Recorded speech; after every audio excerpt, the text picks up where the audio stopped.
আজকে হচ্ছে ফলহারানি অমাবস্যা। আজকে যদি চান আপনার কাছাকাছি মন্দিরে আপনি 5টা ফল দিয়ে ভালোভাবে পুজো দিতে পারেন। আর আপনার খুব যদি কোনো ইচ্ছা থাকে যে ইচ্ছাটা আমার চাই পূরণ করতে, সেরকম কোনো ভালো শুভ ইচ্ছা, আপনি তাহলে একটা ফল দিয়ে মায়ের কাছে পুজো দিন। আর 1 বছর সেই ফলটা আর খাবেন না। যে কোনো একটা ফল দিয়ে পুজো দিতে পারেন। মনস্কামনা আপনার যেটা, সেটা মাকে ভালোভাবে বলবেন। আর সেটা দেখবেন 1 বছরের মধ্যে আপনার মনস্কামনাটা পূর্ণ হয়ে যাবে।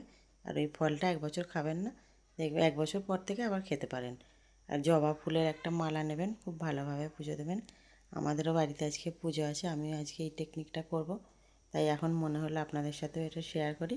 এই ধরনের ভিডিও যদি আপনারা দেখতে চান তাহলে আমার চ্যানেলটা ফলো করে সাবস্ক্রাইব করবেন। বিভিন্ন ধরনের টোটকা টেকনিক সব রকম ভিডিওই দিয়ে থাকি। আমি একজন রেইকি হিলার, হিলিংও দিয়ে থাকি পার্সোনাল বা এমনি চ্যানেলেও এখনও হিলিং দেওয়া শুরু করিনি, চ্যানেলেও হিলিং দেব আপনাদের সব রকম সমস্যার সমাধান জন্য। যদি আপনাদের না ঘুম হয়ে থাকে তাহলে আপনাদের ঘুমের জন্যও দেবো, সেটা চালিয়ে আপনারা শুয়ে পড়বেন। দেখবেন এই হিলিংটা যখন চালিয়ে শুয়ে পড়বেন দেখবেন আপনাদের খুব ভালো ঘুম হচ্ছে। আর আপনারা যদি কেউ ঘুমের ওষুধ খেতে থাকেন তাহলে দেখবেন ঘুমের ওষুধটাও বন্ধ করে দিতে হবে। নমস্কার, আজকের মতো।